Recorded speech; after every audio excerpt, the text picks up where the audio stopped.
ایک دفعہ ہمارے پیارے نبی صلی اللہ علیہ وآلہ وسلم کے جسم مبارک سے خون نکل رہا تھا، تو آپ نے عبداللہ بن زبیر سے کہا کہ اس کو کہیں دبا کر آ جاؤ اور دیکھنا کہ کسی کو بھی نظر نہ آئے۔ تو حضرت زبیر رضی اللہ تعالیٰ عنہ باہر آئے اور نبی کریم صلی اللہ علیہ وآلہ وسلم کا خون مبارک پی گئے۔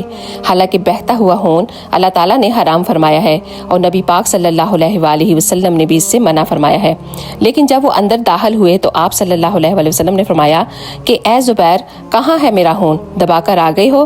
تو حضرت زبیر نے کہا کہ یا رسول اللہ، انہیں ایسی جگہ دبا کر آیا ہوں کہ کسی کو نظر نہیں آئے گا۔ تو آپ نے فرمایا کیا تم اس کو پی گئے ہو؟ تو حضرت زبیر نے کہا کہ جی یا رسول اللہ۔ تو آپ صلی اللہ علیہ وسلم نے فرمایا کہ جاؤ، تمہارے نبی کا وعدہ ہے کہ تمہیں جہنم کی آگ نہیں چھوئے گی۔ اور ایک دفعہ حضرت عمر فاروق رضی اللہ تعالیٰ عنہ حضرت ابو بکر صدیق سے ملنے کے لیے آئے اور کہا کہ اے ابو بکر، ایک کام ہے آپ سے، اگر کہوں تو کر دو گے؟ تو حضرت ابو بکر صدیق رضی اللہ تعالیٰ عنہ کہنے لگے کہ ضرور کر دوں گا اگر میرے بس میں ہوا تو۔ تو حضرت عمر فاروق نے کہا کہ اے ابو بکر، جو آپ غار ثور میں 3 دن اور 3 راتیں نبی پاک صلی اللہ علیہ وآلہ وسلم کے ساتھ رہے ہو نا، ان میں سے 1 دن اور 1 رات مجھے دے دو۔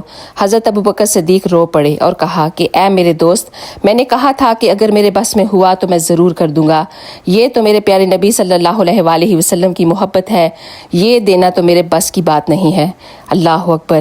یہ ہے نبی پاک صلی اللہ علیہ وآلہ وسلم سے صحابہ کی محبت، اور اگر آپ بھی اپنے نبی سے محبت کرتے ہیں تو پلیز اس ویڈیو کو شیئر کرنا مت بھولیے گا۔